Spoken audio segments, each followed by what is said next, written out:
देखिए बच्चों, आज हम लोग सीखेंगे कि रियल डेप्थ और अपरेंट डेप्थ क्या होता है। जैसा हम जानते हैं कि पानी में कोई चीज़ ऑब्जेक्ट रखा हुआ होता है तो वो हमेशा ऊपर की ओर उठा हुआ दिखता है। मतलब उसका जो डेप्थ होता है, एक्चुअल डेप्थ, वो एक्चुअल दिखता नहीं है, वो ऊपर की ओर दिखता है। जैसे स्विमिंग पूल में आप चले जाइए तो आपको जो रियल डेप्थ है उसका वो अपरेंट डेप्थ मतलब ऊपर की ओर दिखता है। तो ये फिगर है, ये आप समझिए रियल डेप्थ और अपरेंट डेप्थ का मतलब। जैसे ये डायग्राम को समझिए। इस डायग्राम में क्या है कि एक ऑब्जेक्ट को मैंने यहाँ रख दिया है और एक आदमी है, यहाँ पे एक लड़का है जो उसको देख रहा है।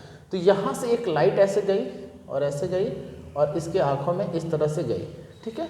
ये इसका नॉर्मल हो गया, यहाँ पे नॉर्मल बनाया हुआ है, ठीक है। और नॉर्मल से ये अवे चले गए क्योंकि ये डेंसर होता है और डेंसर से ये कहाँ जा रहा है, रेरर में जा रहा है। तो रेरर में जा रहा है तो क्या हो रहा है कि ये नॉर्मल से अवे जा रही है, ठीक है। एक कंडीशन। तो इस केस में क्या होता है कि इसको लगेगा कि ये हम लाइट जो आ रही है ये एकदम स्ट्रेट सीधा आ रही है और इस ऑब्जेक्ट से आ रही है। In the sense we can say कि ये इसका अपरेंट डेप्थ हो जाएगा, बट एक्चुअल में इसका डेप्थ ये है, ये इसका रियल डेप्थ होगा, ठीक। इसी फेनोमेनन को आज हम लोग समझेंगे। हम लोग रिलेशन समझेंगे कि real depth and apparent depth में क्या रिलेशन होता है। तो ये हो गया जैसे N2/N1। N2 क्या हो गया, रिफ्रैक्टिव इंडेक्स ऑफ मीडियम 2 और N1 हो गया refractive index of medium 1। N2/N1 का रेशियो होगा real depth by apparent depth. Real depth को हमने स्मॉल d से दिखाया और इसको d' से दिखाया, ठीक है। अब इस फिगर को समझिए। इस फिगर में आप देख रहे हैं कि यहाँ एक ऑब्जेक्ट रखी हुई है और ये वाटर है, इसके अंदर ये वाटर है, पूरा ये पानी है। पानी के अंदर एक ऑब्जेक्ट को रखा हुआ है और ऑब्जेक्ट से दो लाइट जा रही है। एक लाइट ऊपर की ओर जा रही है और एक लाइट इधर जा रही है, ठीक है। तो जब एक लाइट ऐसे जाएगी तो यहाँ पे इसको बोलते हैं इंटरफेस। यहाँ से क्या हो रहा है, मीडियम चेंज हो रहा है, वाटर से एयर में जा रही है लाइट। जैसे आप जैसे समझिए कि अब वाटर से एयर में लाइट कैसे जाएगी। एक्चुअली वाटर के अंदर कहीं से लाइट आ रही है और उस वाटर के अंदर उस ऑब्जेक्ट पे लाइट टकरा करके फिर वो वापस एयर की ओर आ रही है। तो यहाँ से ये ऐसे आया और इस ऑब्जेक्ट से भी ऐसे चला गया। यहाँ पे क्या हुआ, मीडियम चेंज हुआ है पॉइंट ए पे, इसको बोलेंगे इंटरफेस। वाटर से लाइट जा रही है एयर में, तो वाटर क्या होता है, डेंसर। एयर क्या होगा, रेरर। तो वाटर से रेरर में जा रही है, यानी डेंसर से रेरर में जा रही है, तो लाइट किधर जाएगी, नॉर्मल से अवे जाएगी। तो ये जो लाइट, ये जो नॉर्मल है, नॉर्मल से ये अवे जा रही है, यानी कि ये बेंड कर गई अवे फ्रॉम नॉर्मल, ठीक। दूसरा लाइट रेज हम स्ट्रेट लेके जा रहे हैं एकदम परपेंडिकुलर। तो हम लोग जानते हैं कि जब परपेंडिकुलर लाइट रेज किसी भी ऑब्जेक्ट पे पड़ती है या ऑब्जेक्ट से निकलती है तो वो परपेंडिकुलर ही चली जाती है, उसमें कोई तरह का चेंजेस नहीं होता। तो ये परपेंडिकुलर लाइट ऐसे गई और सीधा वो वापस परपेंडिकुलरली चली गई। जब कोई ऑब्जेक्ट यहाँ पे कोई आदमी रहेगा, वो देखेगा इस लाइट रेज को, तो वो लगेगा कि ये लाइट रेज कहीं इस पॉइंट से आ रही है। मतलब ये इसको स्ट्रेट लगेगी लाइट रेज, उसको लगेगा कि यहाँ से पॉइंट आ रही है, बट एक्चुअली लाइट रेज जा कहाँ से रही है, इधर से। तो वो जो इंसान जो यहाँ से कोई ऑब्जेक्ट को इसको देख रहा है, वो उसको लगेगा कि ये यहाँ पे है, मतलब वो ऊपर की ओर अपीयर होगा, ठीक है। तो ये क्या हो जाएगा, ये इसका रियल पोजीशन है और ये अपरेंट पोजीशन हो जाएगा। यहाँ से मीडियम जहाँ से चेंज होती है, हमेशा वहाँ से हाइट मेजर किया जाता है। जब ऊपर से नीचे जाएंगे तो ये वाली जो हाइट होगी यहाँ से यहाँ तक, ये इसकी रियल हाइट हो जाएगी, यानी डेप्थ बोलिए, नीचे की ओर है तो डेप्थ होगा। और ये इसका यहाँ से यहाँ तक जो डेप्थ है वो अपरेंट डेप्थ होगा। तो रियल डेप्थ, इसी को हम लोग एक्चुअल डेप्थ बोलते हैं, और ये अपरेंट डेप्थ हो गया, ठीक है। रियल डेप्थ को डी से दिखाएंगे, इसको d' से दिखाएंगे, ठीक है। अब आइए, अब जरा ध्यान से समझिए। ये जब लाइट यहाँ से, लाइट रेज जहाँ से इधर गई और यहाँ से ये रिफ्रैक्ट हो गई, तो लाइट जब वाटर से एयर की तरफ गई तो यहाँ पे क्या हो रहा है, एंगल बन रहा है, इसको बोलेंगे एंगल आई, यानी कि ये हो गया angle of incidence. Angle of incidence. अब ये एंगल ऑफ इंसिडेंस है, जैसे ही लाइट मीडियम चेंज करेगा, लाइट यहाँ पे भी एंगल बनेगा नॉर्मल के साथ, इसको बोलेंगे एंगल ऑफ रिफ्रैक्शन, ठीक। अब ये नॉर्मल है और ये भी नॉर्मल है, तो ये दोनों परपेंडिकुलर है इस इंटरफेस पे, तो ये दोनों 90 डिग्री बना रहा है। जब आप इसको ऐसे खींचेंगे, ड्रॉ करेंगे, तो देखिए ये वाली जो लाइन है ये इस दोनों पैरेलल लाइन को क्या कर रही है, कट कर रही है। जैसे हम इसका डायग्राम ऐसे बना दें तो ये ऐसे इंटरचेंज कर रही है। इसमें क्या हो रहा है कि एंगल आई और ये एंगल आई, ये दोनों आपका ऑल्टरनेट इंटीरियर एंगल से बराबर हो जाएगा। तो यहाँ पे एंगल आई था, हमने यहाँ पे क्या लिखा, एंगल आई। रीज़न कि ये दोनों ऑल्टरनेट एंगल से इक्वल हो जाएंगे। ठीक, उसी तरह से ये वाली एंगल अगर आपको निकालना है तो ये वाला एंगल आर के बराबर होगा। कैसे, क्योंकि ये पैरेलल है और ये एक तरह से ट्रांसवर्सल के जैसा बिहेव कर रहा है, तो ये वाला आपस में बराबर हो जाएगा कॉरस्पॉन्डिंग एंगल से। देखिए कैसे, जैसे ये और ये पैरेलल हो गया, ये हो गया N2, ये हो गया N1, और ये स्ट्रेट लाइन है ऐसे। तो ये लाइन स्ट्रेट लाइन है, तो यहाँ एंगल कितना बन रहा है, एंगल R बन रहा है। तो यही एंगल यहाँ भी बनेगा, ये भी एंगल R हो गया, दोनों बराबर हो गया। अब हमको पॉइंट ए पे देखिए स्नेल्स लॉ लगाना है। स्नेल्स लॉ क्या होता है, पॉइंट ए पे लगाएंगे। स्नेल्स लॉ का फॉर्मूला होता है sine i by sine i. Sine i by sine r जो होता है वो refractive index of medium 1 by refractive index of medium 2 होता है। जब इसी को क्रॉस मल्टीप्लाई कर देंगे तो यहाँ पे साइन 2 आई, ये वाला म्यू टू इंटू साइन आई हो जाएगा, और ये इधर जाएगा तो म्यू 1 इंटू साइन आर हो जाएगा। यानी μ1 बाई μ2 यानी refractive index of 1 with respect to 2, इसको लिखना होगा तो refractive index of 1 with respect to 2 लिखेंगे।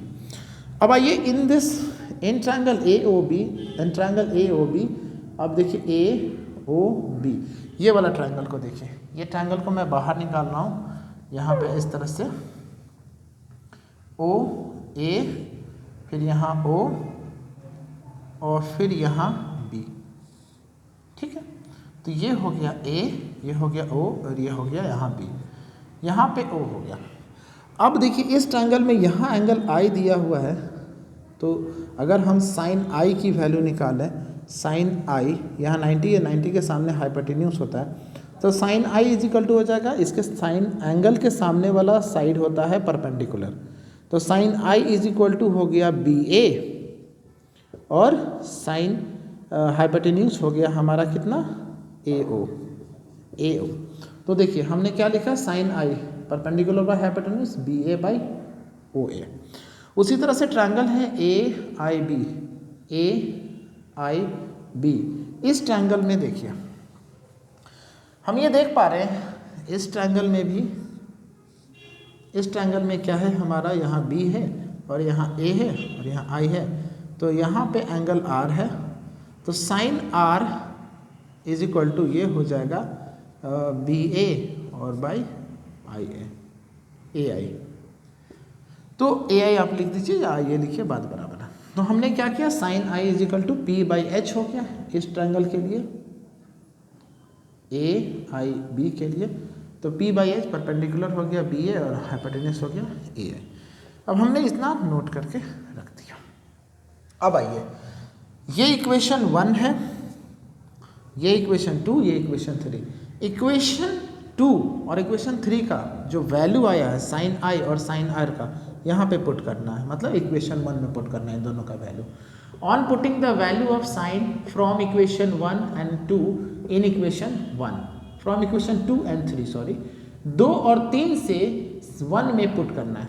तो साइन 1 क्या है, sine I by sine R, sine I by sine R is equal to μ1 by μ2। Sine I का वैल्यू यहाँ से उठाइए, ये है साइन I का वैल्यू BA बाई OA, और फिर साइन R का वैल्यू है BA बाई AI। अब उसके बाद इसको क्रॉस मल्टीप्लाई करेंगे तो ये ऊपर चला जाएगा और ये नीचे आ जाएगा, तो BA से BA cancel, IA by OA। Okay, तो IA बाई OA किसका वैल्यू आया, sine I by sine R का, यहाँ पुट कर देंगे, और इधर क्या है μ1 बाई μ2। μ1 क्या है, रिफ्रैक्टिव इंडेक्स ऑफ मीडियम 1, μ2 क्या है, रिफ्रैक्टिव इंडेक्स ऑफ मीडियम 2। अब एक और चीज़ ज़रा ध्यान से समझिए, यहाँ A पॉइंट और ये B पॉइंट हमने एक्चुअली इसको थोड़ा सा दूर रखा है, दूर बना के रखा है, होता नहीं है क्योंकि यहाँ से बहुत सारे लाइट जाती हैं, ऐसे पास पास पास पास पास पास होके बहुत सारे लाइट जाती है, तो ये A ये एकदम जस्ट क्लोज टू B है, लेकिन उतना क्लोज में आपको दिखाना, ट्रायंगल बनाना थोड़ा सा मुश्किल हो जाता है, इसलिए इसको बड़ा किया गया, क्योंकि आइज़ हमारी यहाँ पे होती है, तो इतनी बड़ी तो आइज़ होगी नहीं, है ना। तो यहाँ पे आइज़ होती है जो पूरा चीज़ को डिटेक्ट करता है, ये सारा चीज़, ये लाइट आइज़ में जाती है। तो चूँकि ए और बी का डिस्टेंस बहुत ही कम है, तो ये एंगल भी कम हो जाएगा, ये भी एंगल कम हो जाएगा, बहुत कम हो जाएगा। ये वाला आई और ये वाला आई का एंगल बहुत कम हो जाएगा, क्योंकि ये जैसे जैसे क्लोज आएगा ये हाइपोटेन्यूज धीरे धीरे परपेंडिकुलर की तरफ बढ़ जाएगा। तो angle i is very small, angle i is very small, so a is very close to b. क्योंकि ये आई का वैल्यू बहुत ही कम होगा, क्योंकि ये इधर आ रहा है, तो ये इसका वैल्यू जैसे जैसे इधर आएगा बहुत कम होता जाएगा, ये ऐसे एक दूसरे के पास हो जाएंगे। तो आई जैसे ही क्लोज हो जाए कम हो जाएंगे, तो ये डिस्टेंस जो है बी और ए का बहुत ही कम हो जाएगा, यानी क्लोज हो जाएगा। मान के चलते हैं ये एकदम एक दूसरे के पास में है, तो उस केस में जो आई ए डिस्टेंस है वो क्या हो जाएगा, बी ए के बराबर हो जाएगा। सॉरी, ये आई ए डिस्टेंस ये ऐसे जाएगा तो ये ऐसे, यानी कि आई ए ऐसे कम हो रहा कम हो रहा कम हो रहा कम हो रहा कम हो रहा यहाँ, यानी कि ये बन जाएगा आई बी के बराबर। आई ए डिस्टेंस किसके बराबर, आई बी। फिर से समझिए, ये डिस्टेंस है, ये कम हो रहा है कम हो रहा है कम हो रहा है कम हो रहा है कम हो रहा है यहाँ। उसी तरह से ओ ए किसके बराबर हो जाएगा, तो ओ ए कम होते होते ओ बी के बराबर हो जाएगा। तो हमने क्या किया, आई ए की जगह आई बी लिख दिया और ओ ए की जगह ओ बी लिख दिया। म्यू वन क्या है, refractive index of medium one, mu two क्या है, refractive index of medium two, d dash क्या हो गया, अपरेंट डेप्थ, डी हो गया हमारा एक्चुअल डेप्थ या उसी को रियल डेप्थ कहते हैं। तो इस चीज़ को हम लोग देखिए, प्रिंसिपल ऑफ रिवर्सिबिलिटी क्या कहलाता है कि अगर मीडियम वन से लाइट जा रही है मीडियम टू में, तो जो रिफ्रैक्टिव इंडेक्स मीडियम वन का है with respect to medium two, अगर आपको इंटरचेंज करना है तो रेसिप्रोकल कर दीजिए, यानी कि उल्टा कर दीजिएगा, तो refractive index of medium two आ जाएगा with respect to medium one. तो हमने दोनों साइड रेसिप्रोकल कर दिया। रेसिप्रोकल करने से क्या हो गया कि मीडियम वन का रिफ्रैक्टिव इंडेक्स टू के रिस्पेक्ट में था, तो अब आ जाएगा टू का रिफ्रैक्टिव इंडेक्स वन के रिस्पेक्ट में। टू क्या है हमारा, वाटर है, तो मीडियम टू आ गया with respect to medium one, इसका रिफ्रैक्टिव इंडेक्स आ गया, और ये रेसिप्रोकल होगा, इसको रेसिप्रोकल कर देंगे यहाँ पे, तो डी डैश आ गया नीचे और डी आ गया ऊपर, तो डी ऊपर आ गया और डी डैश नीचे, यानी कि डी ऊपर है रियल डेप्थ और डी डैश आ गया अपरेंट डेप्थ। यही फॉर्मूला है आपका।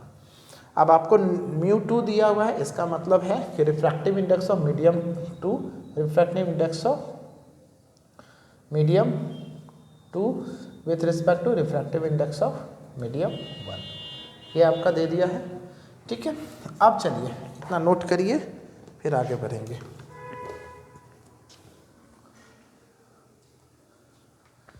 अब हम लोग थोड़ा समझ लेते हैं नॉर्मल शिफ्टिंग क्या होता है। नॉर्मल शिफ्टिंग क्या होता है, नॉर्मल शिफ्टिंग इसको कहते हैं, कहाँ से कहाँ, ये जो शिफ्ट हो रहा है ये एक्चुअल डेप्थ है और ये अपरेंट डेप्थ है, तो ये वाली जो होता है ना, ये जो हाइट होता है, ये जो डिफरेंस होता है, इसको बोलते हैं नॉर्मल शिफ्टिंग। अब ये एस की वैल्यू अगर आपको निकालना है, तो एस की वैल्यू यहाँ से निकालेंगे नॉर्मल शिफ्टिंग, तो एस का वैल्यू हो जाएगा पूरा डेप्थ कितना है, डी, तो पूरा एक्चुअल डेप्थ में से अपरेंट डेप्थ को घटाइए, तो यानी डी माइनस डी डैश, तो एक्चुअल माइनस अपरेंट घटा दीजिए। अब एक चीज़ और समझिए, यहाँ से आप इसको हम क्या लिख सकते हैं, इसको हम लिख सकते हैं